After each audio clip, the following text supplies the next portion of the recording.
श्री स्वामी समर्थ. आजची बोधकथा आहे स्वामी समर्थ, मांजर आणि एक गरीब माणूस. एकदा अक्कलकोटमध्ये स्वामींच्या दर्शनासाठी खूप गर्दी जमली होती. अनेक श्रीमंत लोक स्वामींना मौल्यवान वस्तू आणि मिठाई अर्पण करत होते. त्याच वेळी स्वामींच्या समोर एक गरीब माणूस आला, ज्याच्याकडे देण्यासारखे काहीही नव्हते. तो खूप दुःखी होता आणि लांबूनच स्वामींकडे बघत उभा होता. स्वामींच्या जवळ एक मांजर फिरत होती. स्वामींनी त्या मांजरासमोर मिठाईचा एक तुकडा टाकला, पण मांजराने त्याकडे दुर्लक्ष केले.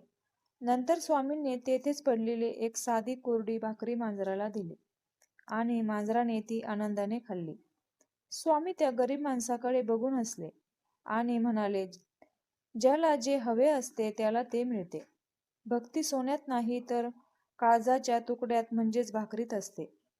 त्या माणसाला समजले की स्वामींना त्याच्या पैशाची नाही तर त्याच्या खऱ्या श्रद्धेची गरज आहे. त्याचे दुःख क्षणात दूर झाले. या कथेचा मिळणारा बोध असा की देवाला तुमची श्रीमंती नको, तर तुमचे शुद्ध मन हवे असते.